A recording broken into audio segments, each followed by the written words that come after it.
ভোটের আগে বিএনপি জুলাই সনদের পক্ষে অবস্থান নিয়েছিল, গণভোটে হাঁ দেওয়ার জন্য জনগণকে অনুরোধ করছিল তারেক জিয়া। এগুলো ছিল তাদের ভণ্ডামি। তাদের অন্তরে ছিল সেই পুরনো বস্তাপচা রাজনীতির প্রেম। তারা সেই পুরনো বস্তাপচা রাজনীতি বাংলাদেশে থাকুক এবং তারা নিজেরাই করতে চায়। আওয়ামী লীগ যেভাবে রাজনীতি করে গেছে তারা সেটাই করতে চায়। কিন্তু নতুন ধারার নতুন রাজনৈতিক বন্দোবস্তে তারা বিশ্বাসী না। কারণ নতুন ধারার রাজনীতিতে বাংলাদেশ ইনসাফের রাষ্ট্র হিসাবে কায়েম হবে। তারা ইনসাফের বাংলাদেশ চায় না, তারা চায় সেই মগের মুল্লুকের রাজনীতি। ঠিক আছে? এই দেখেন এলজিআইডির একজন কর্মকর্তা ঘুষ নিচ্ছে। একটু বসেন, আপনার যদি বিল রেডি হয়েছে খালি স্বাক্ষর করবো, বুঝছেন, দিয়ে গেছে। আমরা তো 5ই আগস্টের পরে এই বাংলাদেশ দেখতে চাইনি। আমরা চেয়েছিলাম একটা ইনসাফের বাংলাদেশ।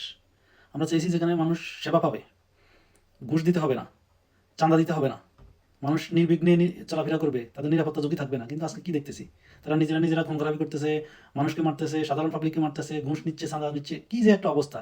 আর আমাদের স্বরাষ্ট্রমন্ত্রী মুখে শুধু ফাঁকা বলে দিয়ে ক্ষান্ত, কাজের কাজ কিছুই করতেছে না।